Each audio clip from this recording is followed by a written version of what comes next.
여러분, 스스로를 드러내고 인정받으려는 목소리가 가득한 이 세상에서 진정한 위대함은 오히려 침묵과 겸손의 옷을 입을 수 있다는 사실에 대해 생각해 보신 적 있으신가요? 자신의 시대에서 가장 지혜로운 학자라 불리면서도 박수갈채보다는 침묵을, 권력의 정점보다는 이름 없는 섬김을 선택한 한 사람이 있었습니다. 그는 교황들의 영적 지도자였고 수많은 학자들의 스승이었으며 당시 가장 큰 수도회 중 하나를 이끌었던 지도자였습니다. 하지만 그는 명성의 소음보다 조용한 기도의 골방을 더 사랑했습니다.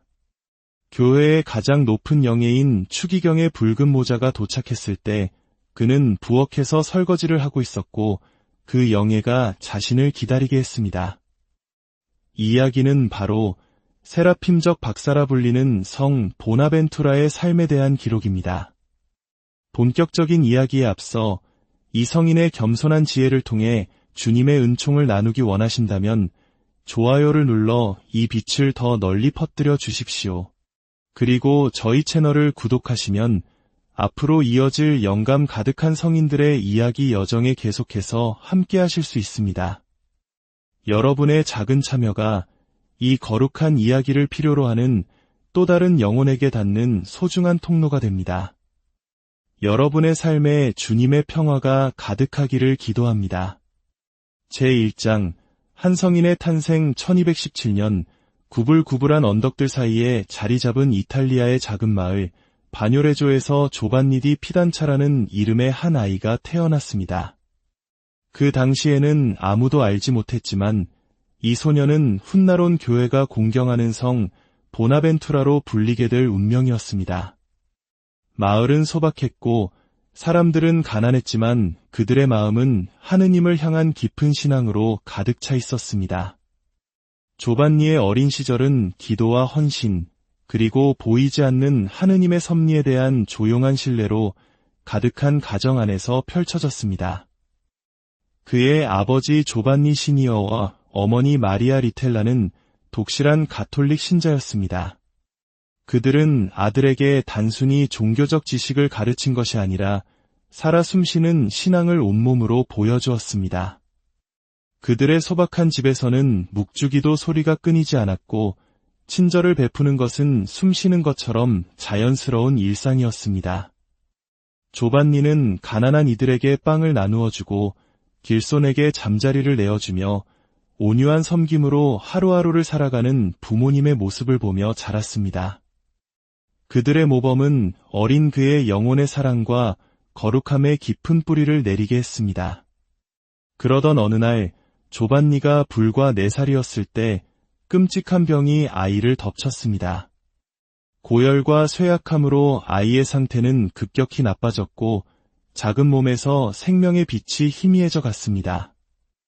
마을 의사들은 속수무책이었고 부모님은 희망이 사라져가는 것을 지켜보며 가슴이 찢어지는 듯한 고통을 겪었습니다.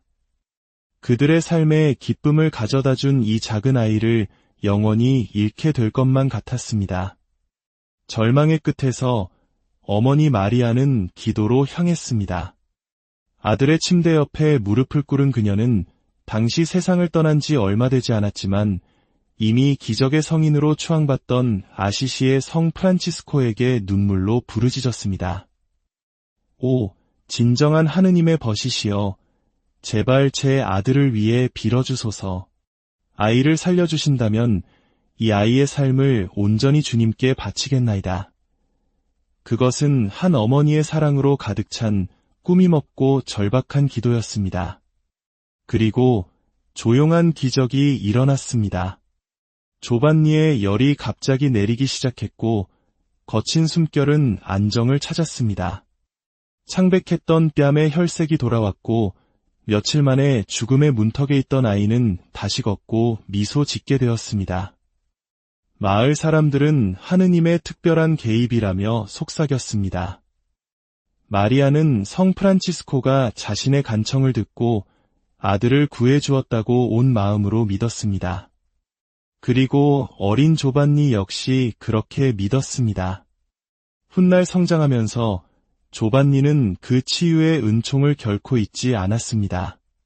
그는 자주 성 프란치스코에 대해 이야기하고 그에게 기도했으며 다른 성인들과 순교자들의 이야기에 깊이 귀를 기울였습니다. 그의 영혼에는 나이를 뛰어넘는 성숙함과 평온함이 깃들어 있었습니다. 감사라는 불꽃이 그의 내면에서 결코 꺼지지 않을 것처럼 타올랐습니다. 그는 자신의 생명이 우연이 아닌 자비로운 은총으로 되돌려졌다는 것을 알았습니다. 그 치유의 순간은 더 깊은 부르심의 시작을 알리는 신호였습니다. 아직 어린아이였지만 조반니의 길은 이미 하느님을 향해 방향을 틀고 있었습니다. 시간이 흘러 그는 학문의 길을 걷고 프란치스코에 입회하여 위대한 스승이자 영적 지도자가 될 것이었습니다. 하지만 그 모든 것의 시작은 작은 마을에서 드려진 한 어머니의 간절한 기도와 성인의 전구, 그리고 은총으로 깨어난 한 소년의 마음이었습니다. 제2장 은총으로 태어난 성소 어린 시절부터 조반니는 비범한 깊이와 영적 감수성을 보여주었습니다. 그는 명석했을 뿐만 아니라 아이답지 않게 생각이 깊었습니다. 성경 말씀을 읽을 때 경청하는 태도, 윤리적 질문을 신중하게 고찰하는 모습, 그리고 기쁨과 슬픔의 순간에 자연스럽게 기도로 향하는 그의 모습은 스승들과 가족 모두의 눈에 띄었습니다. 어린 시절의 치유 경험은 그의 마음속에 생생하게 남아 세상을 바라보는 방식을 형성했습니다. 그의 뛰어난 재능을 알아본 부모님은 조반니를 인근 도시의 가톨릭 학교로 보내 공부하게 했습니다. 당시 교육은 부유층이나 성직자가 될 사람들에게만 주어지는 드문 특권이었습니다. 하지만 조반니의 지식에 대한 갈증은 세속적인 야망이 아니라 자신의 생명을 구해준 하느님을 더 깊이 이해하고픈 열망에서 비롯되었습니다. 나이가 들면서 조반니는 철학과 신학에 매료되었습니다. 그는 특히 성 아우구스티노와 같은 교부들의 저서를 탐독했습니다. 존재의 문제, 영혼의 본질, 신적 은총의 신비가 그를 사로잡았습니다.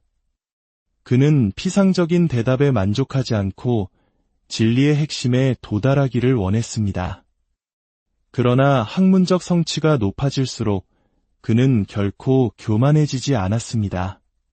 오히려 그의 학문은 그를 더욱 기도하게 만들었고 하느님의 신비 앞에 더욱 경건하게 했습니다. 10대 후반, 조반니는 자신의 내면 깊은 곳에서 부드럽지만 끈질긴 부르심을 느끼기 시작했습니다. 다른 젊은이들이 부와 명예, 결혼을 꿈꿀 때 그의 마음은 온전히 하느님께 봉헌된 삶으로 이끌렸습니다. 그의 삶을 돌아보니 어린 시절의 기적적인 치유부터 학문에서 발견한 기쁨에 이르기까지 모든 것이 하나의 방향, 즉 하느님께 대한 완전한 순명을 가리키고 있었습니다. 그에게 지식은 결코 그 자체가 목적이 아니었습니다. 그는 자신의 지성을 복음 전파를 위해 사용하고 싶었습니다.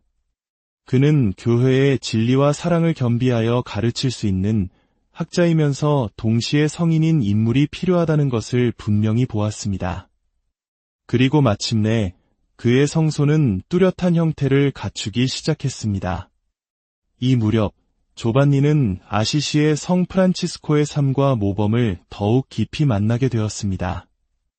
어린 시절부터 들어온 이름이었지만 이제 아시시의 이 가난한 성인이 보여준 단순함, 청빈, 그리고 불타는 사랑이 그의 마음을 송두리째 움직였습니다. 프란치스코는 조반니가 가장 존경했던 지혜와 겸손의 결합을 완벽하게 구현한 인물이었습니다. 그는 프란치스코의 삶의 방식에서 단순한 영감을 넘어 자신의 소명을 발견했습니다. 마음의 평화와 영혼의 명료함 속에서 조반니는 결정을 내렸습니다. 그는 모든 세속적인 열망을 뒤로하고 한때 자신의 치유를 위해 전구해 주었던 바로 그 성인이 설립한 수도회, 작은 형제회에 입회하기로 했습니다. 그것은 두려움이 아닌 깊은 감사와 신뢰에 의해 인도된 대담하면서도 온유한 발걸음이었습니다. 병상에서 심어진 그의 성소는 이제 활짝 피어날 준비를 마쳤습니다. 제3장, 파리의 젊은 수사 그리고 학자 성 프란치스코의 겸손한 수사가 된 조반니가 파리 대학으로 유학을 떠난 것은 그의 인생의 중요한 전환점이었습니다. 13세기 파리는 유럽 지성계의 심장이었습니다. 위대한 지성인들과 열띤 토론으로 가득 찬 활기찬 도시였죠. 명석함과 독실함을 겸비한 이 젊은 수사에게 그곳은 자신의 소명을 깊게 하기에 완벽한 장소였습니다. 대학에서 조반니는 당대 가장 저명한 신학자 중 한 명이었던 헤일스의 알렉산데르의 지도를 받게 되었습니다. 알렉산데르는 제자의 조용한 천재성을 거의 즉시 알아보았습니다. 조반니는 도전하기 위해서가 아니라 이해하기 위해 질문했습니다. 그는 신중하게 경청하고 깊이 숙고했으며 나이를 뛰어넘는 명료함으로 대답했습니다. 스승의 지도 아래 그는 지성을 갈고 닦았을 뿐만 아니라 자신의 학문을 겸손과 기도 위에 굳건히 세웠습니다. 조반니를 다른 학생들과 구별시킨 것은 단지 그의 지성만이 아니었습니다. 그것은 그가 배우는 태도와 정신이었습니다. 다른 이들이 인정이나 학문적 승리를 추구할 때 조반니는 사랑을 위해 진리를 추구했습니다. 그는 지칠 줄 모르고 공부했지만 결코 자랑하지 않았습니다. 그의 명성이 높아질수록 그는 성당에서는 경건하고 수업에서는 성실하며 가난한 이들에게는 관대한 변함없이 온유한 수사로 남았습니다. 이 시기에 그는 평생의 친구가 될 한 사람을 만났으니 바로 토마스 아퀴나스였습니다. 비록 그들은 각기 다른 수도의 소속이었지만 두 사람은 서로에 대한 깊은 존경심을 나누었습니다. 그들은 종종 파리의 좁은 거리를 함께 걸으며 성경과 철학, 하느님의 신비에 대해 토론했습니다. 진리와 신앙에 뿌리내린 그들의 우정은 다양성 속의 일치를 보여주는 아름다운 모델이 되었습니다. 얼마 지나지 않아 조반니는 자신이 학생이었던 바로 그 대학에서 신학을 가르치도록 초빙되었습니다. 그의 강의에서 그는 학생들의 머리뿐만 아니라 가슴에 말을 걸었습니다. 학생들은 그가 가장 복잡한 개념도 단순함과 은총으로 설명하는 방식에 경탄했습니다. 그에게 신학은 추상적인 학문이 아니라 하느님을 더 깊이 알고 사랑하게 되는 길이었습니다. 그의 저술은 곧 대학을 넘어 널리 퍼져나갔습니다. 그의 신학 논문들은 명료함, 아름다움, 그리고 영적 통찰로 가득했습니다. 그는 철학과 신앙, 이성과 경이로움을 아름답게 엮어냈습니다. 학자들은 그의 깊이에 감탄했고 신비가들은 그의 헌신에 감동했습니다. 순수한 사상과 거룩한 삶 덕분에 조반니는 깊은 존경의 칭호인 세라핌적 박사라는 별명을 얻게 되었습니다. 그것은 하느님의 옥좌 앞에서 사랑의 불꽃으로 타오르는 천사, 세라핌처럼 그의 지성과 삶이 하느님을 향한 불타는 사랑으로 가득했기 때문입니다. 수사로서 그리고 스승으로서 보나벤투라는 지성을 진리로 영혼을 하늘로 이끄는 빛으로 빛났습니다. 제4장 프란치스코 영성과 충실한 마음 보나벤투라는 신학 연구를 깊게 하고 스승으로서의 역할을 받아들이면서도 그의 마음은 점점 더 아시시의 성 프란치스코의 삶과 정신에 이끌렸습니다. 그는 프란치스코를 역사적 인물로서가 아니라 자신을 더 높은 곳으로 부르는 그리스도 안의 형제여 영적 안내자로 여겼습니다. 성 프란치스코 안에서 보나벤투라는 근본적이면서도 아름답게 단순한 성덕의 길을 발견했습니다. 아시시의 맨발의 수사는 가난을 끌어안고 가난한 이들을 사랑하며 창조 세계를 하느님의 선물로 공경함으로써 복음을 온 삶으로 살아냈습니다.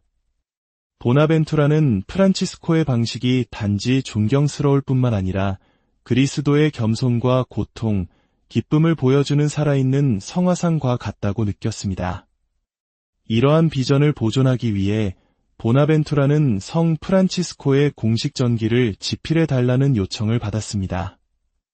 그 결과물이 바로 영적 이야기의 걸작인 대전기입니다.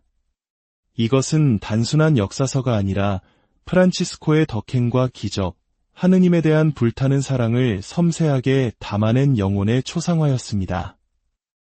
이 저서는 이후 수세기 동안 프란치스코의 삶을 기억하고 기념하는 표준이 되었습니다. 동시에 보나벤투라는 프란치스코의 내에서 커져가는 긴장의 중심에 서게 되었습니다. 수도회가 확장되면서 특히 청빈에 관해 프란치스코의 이상을 얼마나 엄격하게 해석할 것인지에 대한 논쟁이 불거졌습니다. 보나벤투라는 수도회의 핵심 정신인 겸손, 단순, 형제애를 지키기 위해 지칠 줄 모르고 일했습니다. 그는 프란치스코에 대한 진정한 충실함은 엄격한 규칙이 아니라 그의 모든 선택에 생명을 불어넣었던 사랑, 즉 그리스도를 모든 것 위에 두는 사랑에 있다고 믿었습니다. 그는 극단적인 입장을 취하는 이들에게 경고하며 과도한 엄격함이 분열과 교만, 심지어 영적 해악으로 이어질 수 있다고 보았습니다. 그는 청비는 우월감의 표시가 아니라 오직 하느님께만 의탁하기 위한 수단으로서 지혜와 사랑으로 끌어안아야 한다고 가르쳤습니다. 그는 순명과 사랑이야말로 수도 생활의 심장이라고 강조했습니다. 그에게 순명은 맹목적인 복종이 아니라 하느님께서 공동체를 통해 일하신다는 믿음이었습니다. 그리고 무엇보다 사랑은 복음의 생명줄이었습니다. 완벽한 청빈 속에서 살지만 사랑이 없는 수사는 프란치스코 정신의 본질을 놓친 것이라고 보았습니다. 그는 프란치스코의 전통을 새로 만들려 하지 않고 오직 그 영혼을 지키고자 했습니다. 제5장 폭풍 속의 총장 1257년 40세의 나이로 보나벤투라는 프란치스코의 총장으로 만장일치 선출되었습니다. 그러나 그가 마주한 과제는 엄청났습니다. 수도에는 유럽 전역으로 급속히 성장했지만 그와 함께 내부적 긴장도 커졌습니다. 일부 수사들은 극단적인 청빈에 집착하며 모든 형태의 구조나 교육을 거부했습니다. 다른 이들은 안정과 양성을 위해 보다 실용적이고 조직적인 접근을 선호했습니다. 영성파와 온건파 수사들 사이의 갈등은 수도의 전체의 일치를 위협했습니다. 총장으로서 그는 대담한 개혁을 시작했습니다. 그의 첫 임무는 엄격함이 아닌 명료함과 연민으로 규율을 회복하는 것이었습니다. 그는 성 프란치스코의 본래 비전과 성장하는 국제 공동체의 필요성을 모두 반영하도록 회원을 개정했습니다. 그는 청빈이 교만이나 분열을 조장하는 경직성 없이 진실하게 실천되어야 한다고 주장했습니다. 질서, 평화, 그리고 형제적 사랑이 그의 지도 원칙이 되었습니다. 그는 청빈과 안정, 자유와 순명, 영감과 제도 사이의 균형을 추구했습니다. 그는 진정한 청빈은 외적인 모습이 아니라 내적인 초연함과 사랑에 관한 것이라고 가르쳤습니다. 그의 리더십은 수사들에게 새로운 목적의식을 주었습니다. 즉, 영적으로는 가난하되 일치 안에서는 풍요로워지는 것이었습니다. 형제들을 더 잘 이해하기 위해 보나벤투라는 유럽 전역을 가로지르는 긴 여정을 떠났습니다. 이탈리아, 프랑스, 독일 등지의 수도원들을 방문하며 그는 형제들의 고충에 귀 기울이고 갈등을 해결하며 지친 영혼들을 격려했습니다. 인내와 기도를 통해 그는 수사들 사이의 신뢰를 서서히 회복시켰습니다. 그는 편을 가르지 말고 성소의 핵심을 재발견하도록 초대했습니다. 그의 지도 아래 프란치스코에는 다시 한번 평화와 공동사명으로 특징 지어지는 형제회로 거듭났습니다. 사람들은 그를 프란치스코회의 제2의 창설자라고 부르기 시작했습니다. 창설자의 카리스마 넘치는 비전과 성장하는 조직의 실질적인 필요 사이에서 다리를 놓는 그의 능력 덕분이었습니다. 그는 조직을 만들었지만 영혼을 잃지 않았습니다. 그는 지혜로 다스렸지만 언제나 사랑으로 이끌었습니다. 그의 리더십 아래 수도회는 분열의 폭풍을 견뎌내고 더욱 강해졌습니다. 제6장 마음의 여정. 보나벤투라의 가장 심오한 저서 중 하나는 하느님께 나아가는 마음의 여정입니다. 이 책은 단순한 신학 논문이 아니라 영혼이 피조물 세계를 통해 하느님을 만나고 마침내 그분과의 신비로운 합일에 이르는 길을 안내하는 영적 로드맵입니다. 이 여정은 창조 세계를 관상하는 것에서 시작됩니다. 보나벤투라는 우리 주변의 모든 것, 즉 가장 작은 꽃부터 밤하늘의 별에 이르기까지 모든 것이 하느님의 아름다움과 지혜를 비추는 거울이라고 가르칩니다. 자연은 하느님께서 우리에게 남기신 흔적이며 이를 통해 우리는 그분의 현존을 느낄 수 있습니다. 이것은 마치 한국의 옛 선비들이 자연을 보며 우주의 이치를 깨닫고 마음을 수양했던 것과도 맞닿아 있습니다. 다음 단계는 우리 자신의 내면, 즉 마음으로 들어가는 것입니다. 그는 우리의 기억, 지성, 의지 자체가 삼위일체이신 하느님의 모상이라고 말합니다. 우리 자신을 깊이 들여다볼 때 우리는 우리를 창조하신 분의 모습을 발견하게 됩니다. 마지막으로 영혼은 이성과 감각을 초월하여 하느님 자신을 직접 관상하는 단계로 나아갑니다. 이것은 지식으로 도달할 수 있는 곳이 아닙니다. 오직 불타는 사랑과 완전한 자기 비움을 통해서만 가능한 신비로운 합일의 경지입니다. 이 여정의 정점은 십자가에 못 박히신 그리스도에 대한 관상입니다. 보나벤투라에게 십자가는 하느님 사랑의 궁극적인 표현이자 우리가 하느님께 나아가는 유일한 문입니다. 이 책은 수세기 동안 수많은 영혼들에게 깊은 영감을 주었습니다. 그것은 우리에게 지성과 사랑이 분리될 수 없으며 진정한 지혜는 머리가 아닌 무릎 꿇는 마음에서 시작된다는 것을 가르쳐줍니다. 제7장 거절된 영에 받아들여진 십자가. 1265년 교황 클레멘스 4세는 보나벤투라의 지혜와 거룩함을 높이 평가하여 그를 요크 대주교로 임명했습니다. 이것은 교회에서 가장 영예로운 직위 중 하나였습니다. 그러나 보나벤투라는 이 소식을 듣고 기뻐하기는커녕 깊은 고뇌에 빠졌습니다. 그는 로마로 달려가 교황의 발 앞에 엎드려 눈물로 간청했습니다. 교황성아, 저는 이 무거운 짐을 질 능력이 없습니다. 제발 저를 가난한 프란치스코 수사로 남게 해주십시오. 그것은 거짓 겸손이 아니었습니다. 그는 진심으로 권력과 명예를 두려워했고 오직 하느님과 형제들을 섬기는 단순한 삶을 갈망했습니다. 그의 간절한 청원에 감동한 교황은 마침내 그의 뜻을 받아들였습니다. 보나벤투라는 기쁘게 수도원으로 돌아와 다시 자신의 작은 골방과 기도, 그리고 형제들과의 소박한 삶을 이어갔습니다. 하지만 몇 년 후 새로운 교황 그레고리오 10세는 그의 겸손을 더 이상 내버려두지 않았습니다. 교황은 보나벤투라를 알바노의 주교급 추기경으로 임명하며 이번에는 어떠한 거절도 용납하지 않겠다는 단호한 명령을 내렸습니다. 보나벤투라는 이것이 교황의 뜻을 넘어선 하느님의 뜻임을 깨달았습니다. 그는 더 이상 자신의 바람을 고집하지 않고 순명의 마음으로 이 새로운 십자가를 받아들였습니다.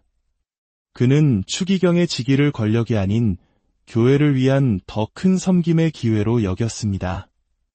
제8장 추기경과 설거지. 추기경 임명 소식을 전하기 위해 교황의 사절단이 피렌체 근처의 한 프란치스코 수도원에 도착했습니다. 그들은 교회의 가장 높은 영예의 상징인 붉은 추기경 모자를 들고 있었습니다. 그들은 당연히 미래의 추기경이 서재에서 깊은 학문에 잠겨 있거나 경건하게 기도를 드리고 있을 것이라 예상했습니다. 하지만 그들이 찾던 사람은 어디에도 보이지 않았습니다. 마침내 한 수사가 그들을 부엌으로 안내했습니다. 그곳에서 소매를 걷어붙인 채 다른 형제들과 함께 접시를 닦고 있는 한 남자가 있었습니다. 그가 바로 보나벤투라였습니다. 사절단이 경외심 속에 붉은 모자를 내밀자 보나벤투라는 그들을 온화하게 쳐다보며 말했습니다. 잠시만 기다려 주십시오. 이 접시들을 마저 닦아야 합니다. 그리고 그는 하던 일을 마칠 때까지 그들을 기다리게 했습니다. 이야기는 순식간에 퍼져나갔습니다. 미래의 추기경이 가장 평범하고 낮은 일을 하고 있었다는 모습은 사제들과 주교들, 그리고 평신도들에게 깊은 감동을 주었습니다. 교회의 지도자들이 종종 사치와 권력과 연관되던 시대에 보나벤투라의 겸손은 눈부신 대조를 이루었습니다. 그의 행동은 진정한 위대함이 박수갈채를 구하지 않고 다른 사람을 섬기는 데 있다는 것을 모두에게 상기시켜 주었습니다. 추기경이 된 후에도 보나벤투라는 가난한 수사로서의 삶을 계속했습니다. 그는 자신의 옷을 바꾸거나 특별 대우를 요구하지 않았습니다. 그는 소박한 방에서 지내고 늘 하던 대로 기도했으며 형제들과 함께 식사했습니다.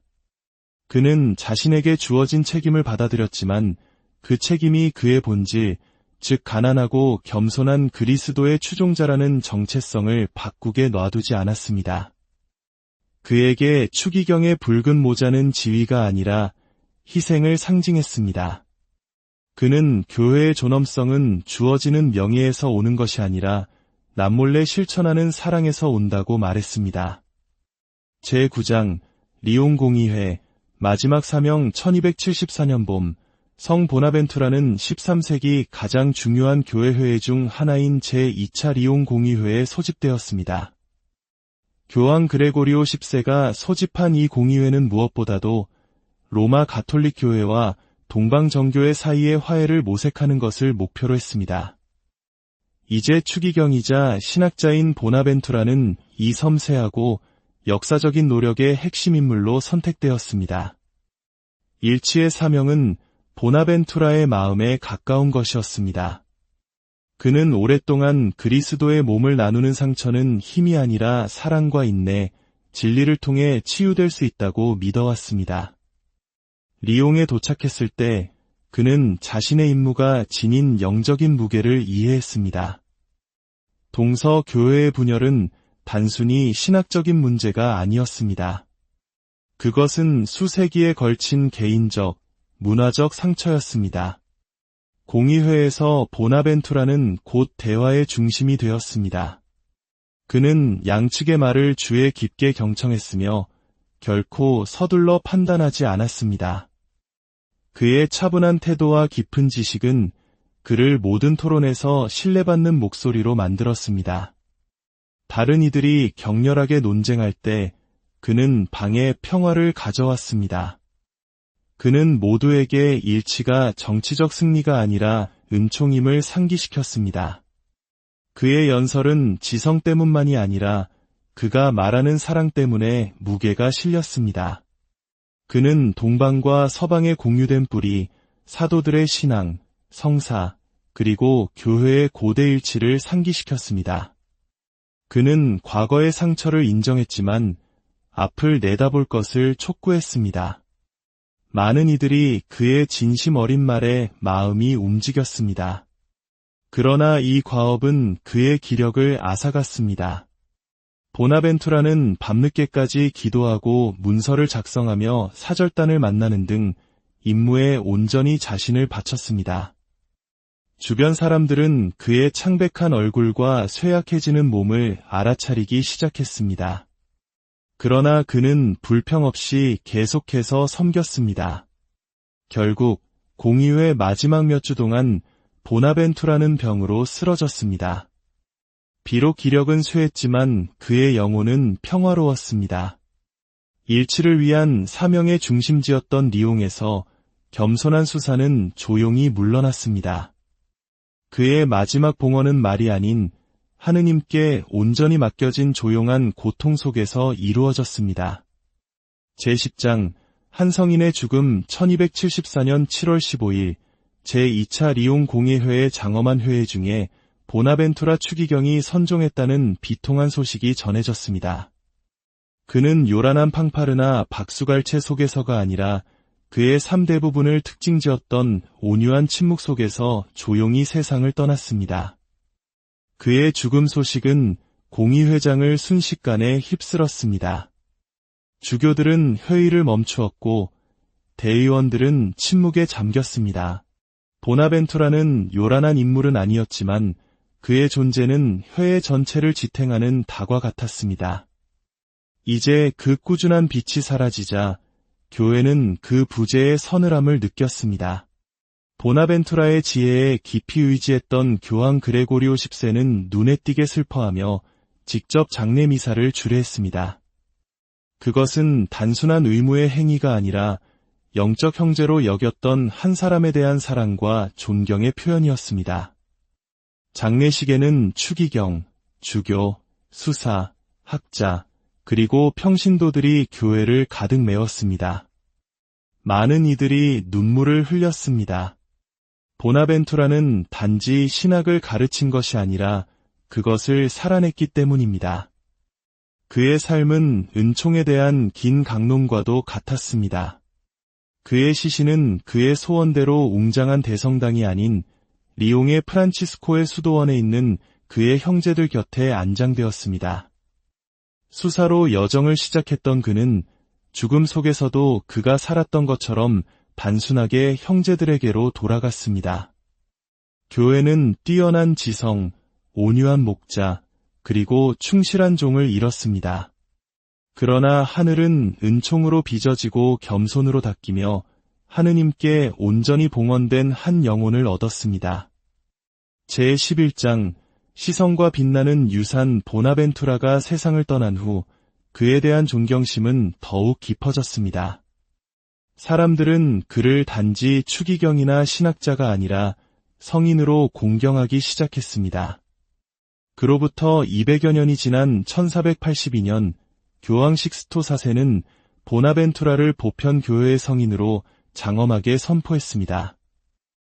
1588년에는 교황 식스토 5세에 의해 교회학자로 선포되었습니다.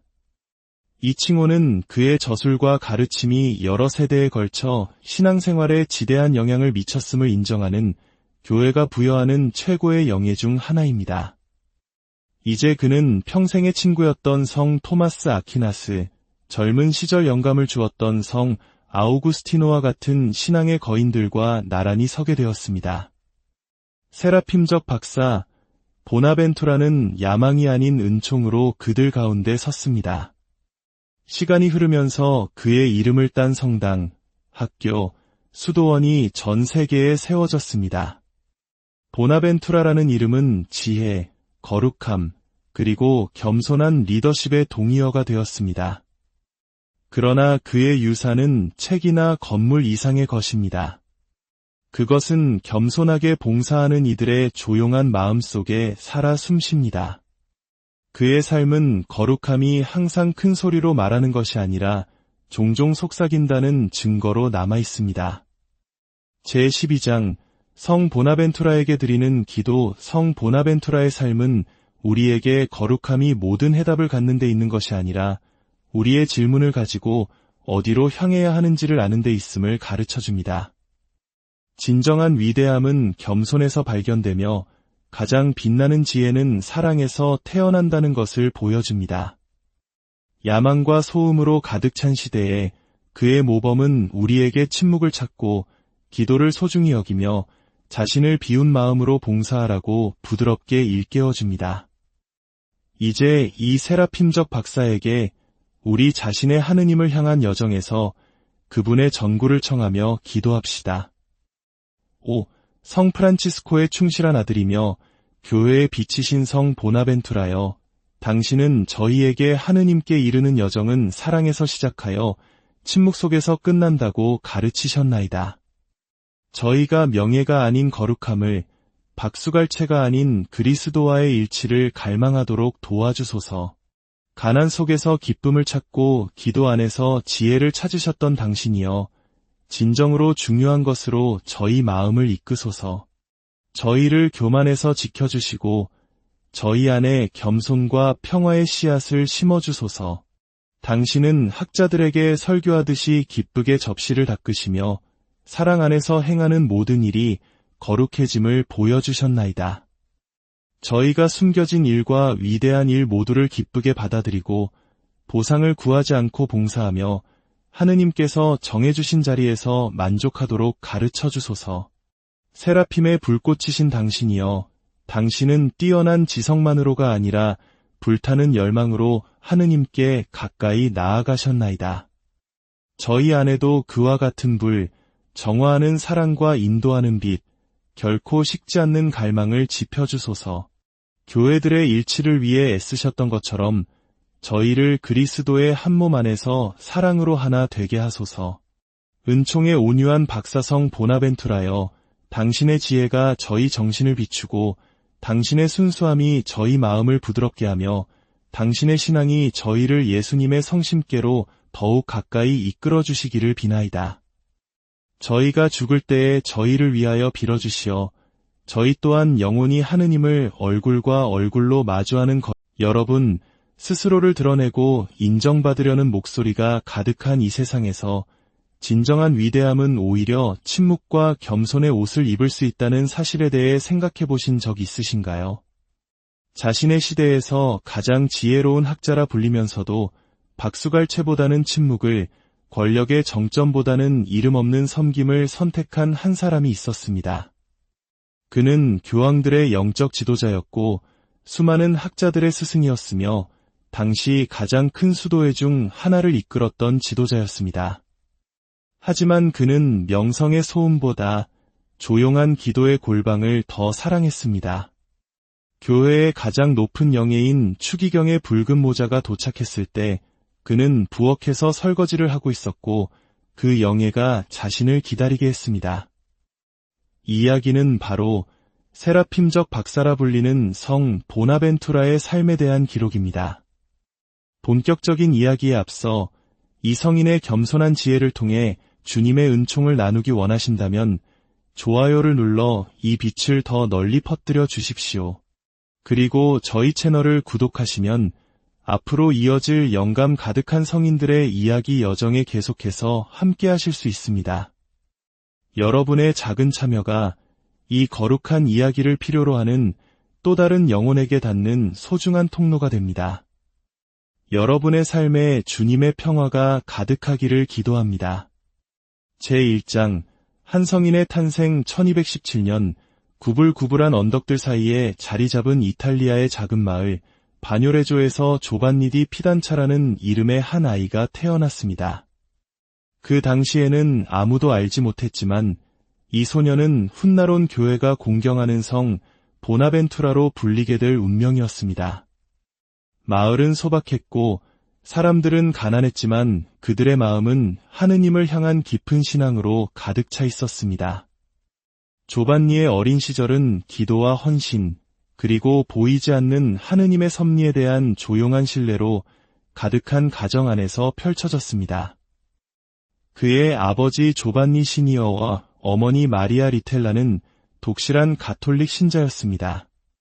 그들은 아들에게 단순히 종교적 지식을 가르친 것이 아니라 살아 숨쉬는 신앙을 온몸으로 보여주었습니다. 그들의 소박한 집에서는 묵주기도 소리가 끊이지 않았고 친절을 베푸는 것은 숨쉬는 것처럼 자연스러운 일상이었습니다. 조반니는 가난한 이들에게 빵을 나누어주고 길손에게 잠자리를 내어주며 온유한 섬김으로 하루하루를 살아가는 부모님의 모습을 보며 자랐습니다. 그들의 모범은 어린 그의 영혼의 사랑과 거룩함의 깊은 뿌리를 내리게 했습니다. 그러던 어느 날 조반니가 불과 4살이었을 때 끔찍한 병이 아이를 덮쳤습니다. 고열과 쇠약함으로 아이의 상태는 급격히 나빠졌고 작은 몸에서 생명의 빛이 희미해져 갔습니다. 마을 의사들은 속수무책이었고 부모님은 희망이 사라져가는 것을 지켜보며 가슴이 찢어지는 듯한 고통을 겪었습니다. 그들의 삶에 기쁨을 가져다준 이 작은 아이를 영원히 잃게 될 것만 같았습니다. 절망의 끝에서 어머니 마리아는 기도로 향했습니다. 아들의 침대 옆에 무릎을 꿇은 그녀는 당시 세상을 떠난 지 얼마 되지 않았지만 이미 기적의 성인으로 추앙받던 아시시의 성 프란치스코에게 눈물로 부르짖었습니다. 오, 진정한 하느님의 벗이시여, 제발 제 아들을 위해 빌어주소서. 아이를 살려주신다면 이 아이의 삶을 온전히 주님께 바치겠나이다.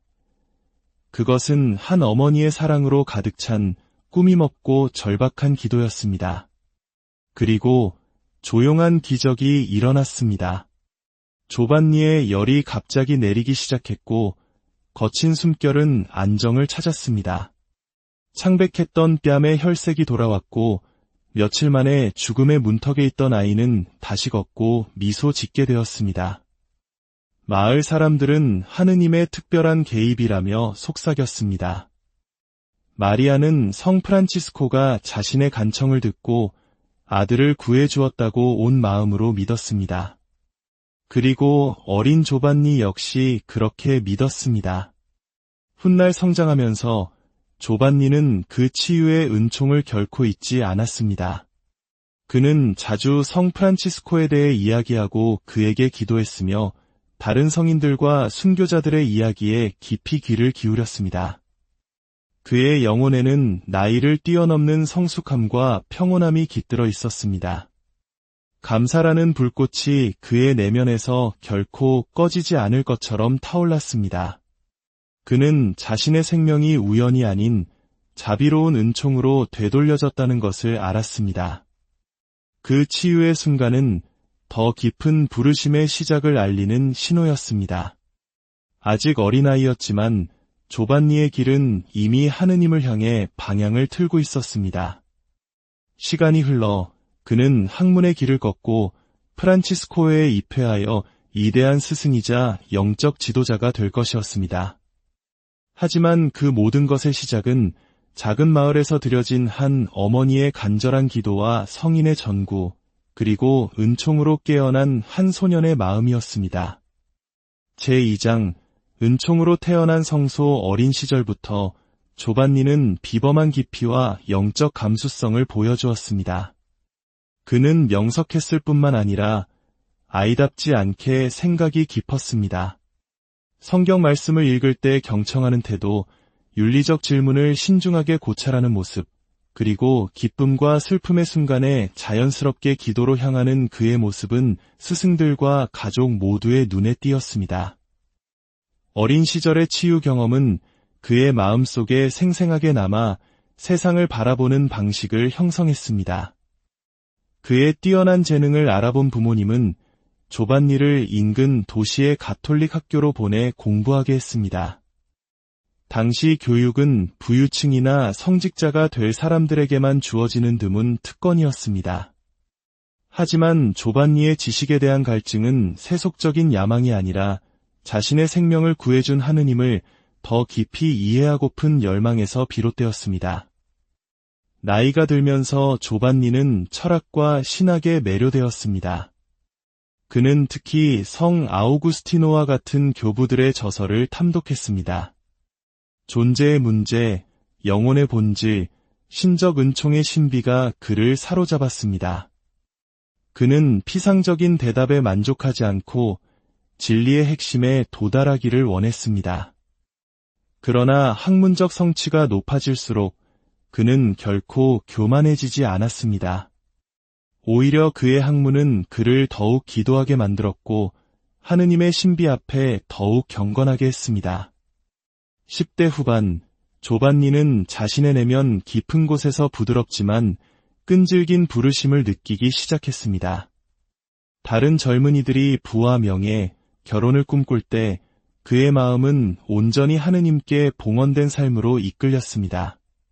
그의 삶을 돌아보니 어린 시절의 기적적인 치유부터 학문에서 발견한 기쁨에 이르기까지 모든 것이 하나의 방향, 즉 하느님께 대한 완전한 순명을 가리키고 있었습니다. 그에게 지식은 결코 그 자체가 목적이 아니었습니다. 그는 자신의 지성을 복음 전파를 위해 사용하고 싶었습니다. 그는 교회의 진리와 사랑을 겸비하여 가르칠 수 있는 학자이면서 동시에 성인인 인물이 필요하다는 것을 분명히 보았습니다. 그리고 마침내 그의 성소는 뚜렷한 형태를 갖추기 시작했습니다.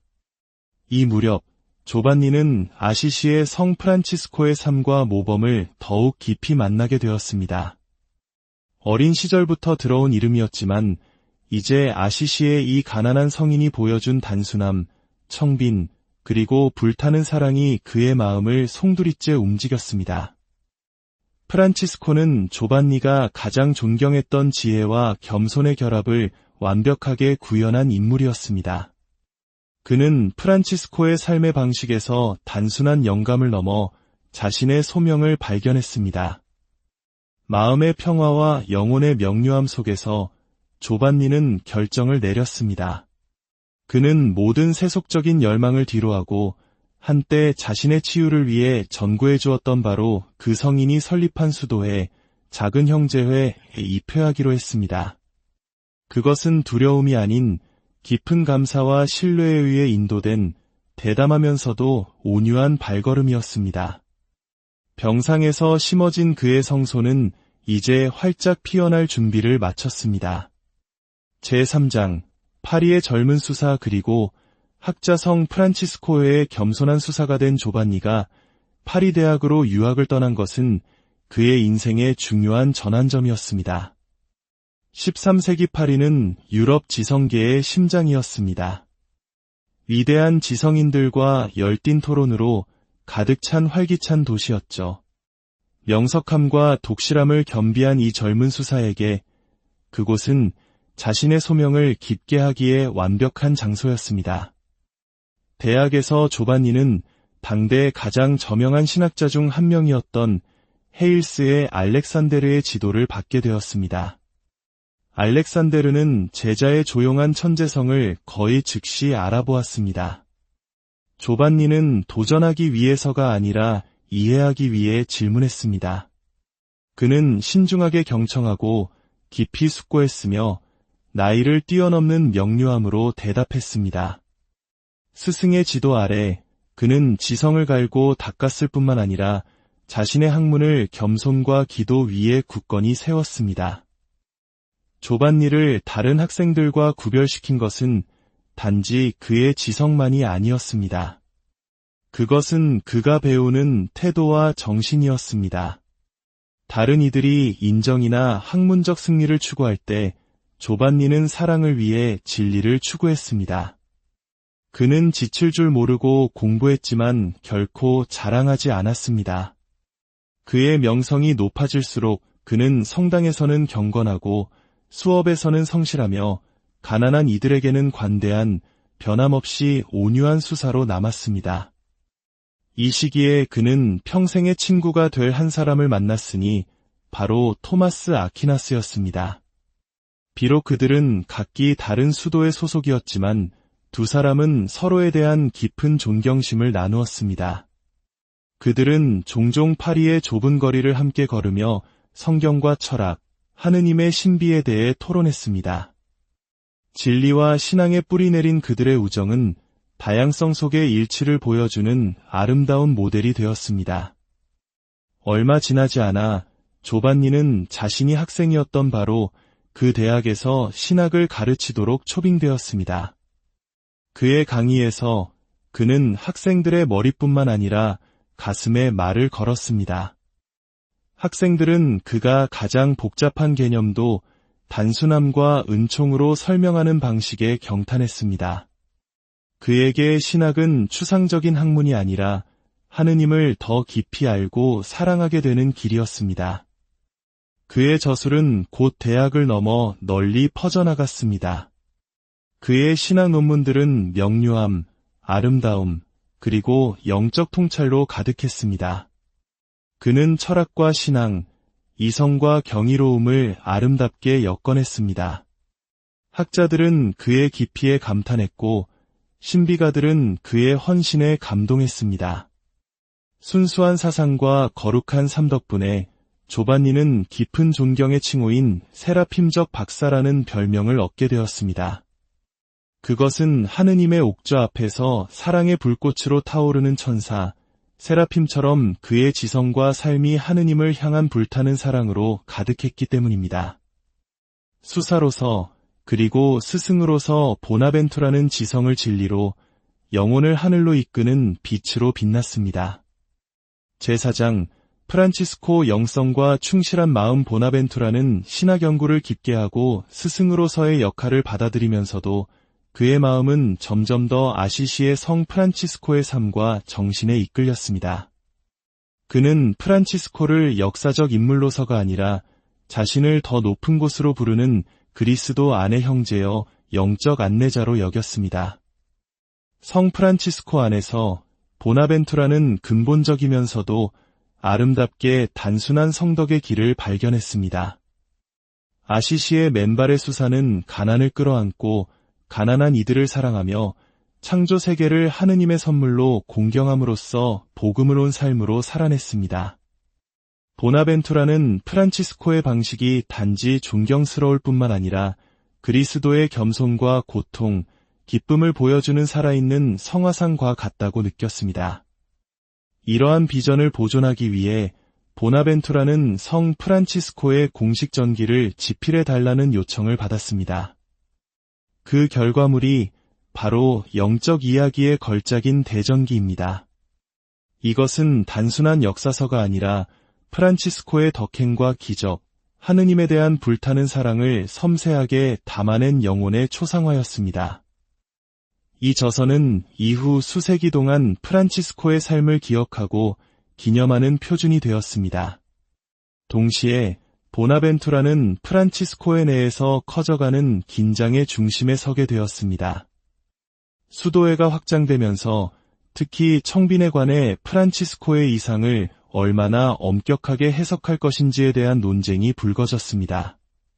보나벤투라는 수도회의 핵심 정신인 겸손, 단순, 형제애를 지키기 위해 지칠 줄 모르고 일했습니다. 그는 프란치스코에 대한 진정한 충실함은 엄격한 규칙이 아니라 그의 모든 선택에 생명을 불어넣었던 사랑, 즉 그리스도를 모든 것 위에 두는 사랑에 있다고 믿었습니다. 그는 극단적인 입장을 취하는 이들에게 경고하며 과도한 엄격함이 분열과 교만, 심지어 영적 해악으로 이어질 수 있다고 보았습니다. 그는 청빈은 우월감의 표시가 아니라 오직 하느님께만 의탁하기 위한 수단으로서 지혜와 사랑으로 끌어안아야 한다고 가르쳤습니다. 그는 순명과 사랑이야말로 수도 생활의 심장이라고 강조했습니다. 그에게 순명은 맹목적인 복종이 아니라 하느님께서 공동체를 통해 일하신다는 믿음이었습니다. 그리고 무엇보다 사랑은 복음의 생명줄이었습니다. 완벽한 청빈 속에서 살지만 사랑이 없는 수사는 프란치스코 정신의 본질을 놓친 것이라고 보았습니다. 그는 프란치스코의 전통을 새로 만들려 하지 않고 오직 그 영혼을 지키고자 했습니다. 제5장 폭풍 속의 총장 1257년 40세의 나이로 보나벤투라는 프란치스코의 총장으로 만장일치 선출되었습니다. 그러나 그가 마주한 과제는 엄청났습니다. 수도에는 유럽 전역으로 급속히 성장했지만 그와 함께 내부적 긴장도 커졌습니다. 일부 수사들은 극단적인 청빈에 집착하며 모든 형태의 구조나 교육을 거부했습니다. 다른 이들은 안정과 양성을 위해 보다 실용적이고 조직적인 접근을 선호했습니다. 영성파와 온건파 수사들 사이의 갈등은 수도의 전체의 일치를 위협했습니다. 총장으로서 그는 대담한 개혁을 시작했습니다. 그의 첫 임무는 엄격함이 아닌 명료함과 연민으로 규율을 회복하는 것이었습니다. 그는 성 프란치스코의 본래 비전과 성장하는 국제 공동체의 필요성을 모두 반영하도록 회원을 개정했습니다. 그는 청빈이 교만이나 분열을 조장하는 경직성 없이 진실하게 실천되어야 한다고 주장했습니다. 질서, 평화, 그리고 형제적 사랑이 그의 지도 원칙이 되었습니다. 그는 청빈과 안정, 자유와 순명, 영감과 제도 사이의 균형을 추구했습니다. 그는 진정한 청빈은 외적인 모습이 아니라 내적인 초연함과 사랑에 관한 것이라고 가르쳤습니다. 그의 리더십은 수사들에게 새로운 목적의식을 주었습니다. 즉, 영적으로는 가나나대 일치 안에서는 풍요로워지는 것이었습니다. 형제들을 더 잘 이해하기 위해 보나벤투라는 유럽 전역을 가로지르는 긴 여정을 떠났습니다. 이탈리아, 프랑스, 독일 등지의 수도원들을 방문하며 그는 형제들의 고충에 귀 기울이고 갈등을 해결하며 지친 영혼들을 격려했습니다. 인내와 기도를 통해 그는 수사들 사이의 신뢰를 서서히 회복시켰습니다. 그는 편을 가르지 말고 성소의 핵심을 재발견하도록 초대했습니다. 그의 지도 아래 프란치스코에는 다시 한번 평화와 공동사명으로 특징지어지는 형제회로 거듭났습니다. 사람들은 그를 프란치스코회의 제2의 창설자라고 부르기 시작했습니다. 창설자의 카리스마 넘치는 비전과 성장하는 조직의 실질적인 필요 사이에서 다리를 놓는 그의 능력 덕분이었습니다. 그는 조직을 만들었지만 영혼을 잃지 않았습니다. 그는 지혜로 다스렸지만 언제나 사랑으로 이끌었습니다. 그의 리더십 아래 수도회는 분열의 폭풍을 견뎌내고 더욱 강해졌습니다. 제6장 마음의 여정 보나벤투라의 가장 심오한 저서 중 하나는 하느님께 나아가는 마음의 여정입니다. 이 책은 단순한 신학 논문이 아니라 영혼이 피조물 세계를 통해 하느님을 만나고 마침내 그분과의 신비로운 합일에 이르는 길을 안내하는 영적 로드맵입니다. 이 여정은 창조 세계를 관상하는 것에서 시작됩니다. 보나벤투라는 우리 주변의 모든 것, 즉 가장 작은 꽃부터 밤하늘의 별에 이르기까지 모든 것이 하느님의 아름다움과 지혜를 비추는 거울이라고 가르칩니다. 자연은 하느님께서 우리에게 남기신 흔적이며 이를 통해 우리는 그분의 현존을 느낄 수 있습니다. 이것은 마치 한국의 옛 선비들이 자연을 보며 우주의 이치를 깨닫고 마음을 수양했던 것과도 맞닿아 있습니다. 다음 단계는 우리 자신의 내면, 즉 마음으로 들어가는 것입니다. 그는 우리의 기억, 지성, 의지 자체가 삼위일체이신 하느님의 모상이라고 말합니다.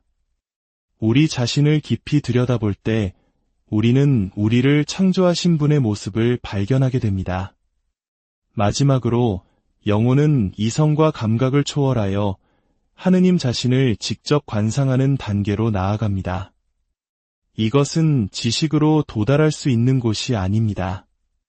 오직 불타는 사랑과 완전한 자기 비움을 통해서만 가능한 신비로운 합일의 경지입니다.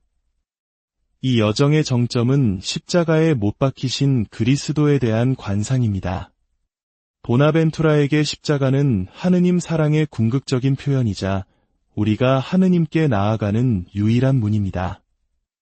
이 책은 수세기 동안 수많은 영혼들에게 깊은 영감을 주었습니다. 그것은 우리에게 지성과 사랑이 분리될 수 없으며 진정한 지혜는 머리가 아닌 무릎 꿇는 마음에서 시작된다는 것을 가르쳐줍니다. 제7장 거절된 영에 받아들여진 십자가 1265년 교황 클레멘스 4세는 보나벤투라의 지혜와 거룩함을 높이 평가하여 그를 요크 대주교로 임명했습니다. 이것은 교회에서 가장 영예로운 직위 중 하나였습니다. 그러나 보나벤투라는 이 소식을 듣고 기뻐하기는커녕 깊은 고뇌에 빠졌습니다. 그는 로마로 달려가 교황의 발 앞에 엎드려 눈물로 간청했습니다. 교황성아, 저는 이 무거운 짐을 질 능력이 없습니다. 제발 저를 가난한 프란치스코 수사로 남게 해주십시오. 그것은 거짓 겸손이 아니었습니다. 그는 진심으로 권력과 명예를 두려워했고 오직 하느님과 형제들을 섬기는 단순한 삶을 갈망했습니다. 그의 간절한 청원에 감동한 교황은 마침내 그의 뜻을 받아들였습니다. 보나벤투라는 기쁘게 수도원으로 돌아와 다시 자신의 작은 골방과 기도, 그리고 형제들과의 소박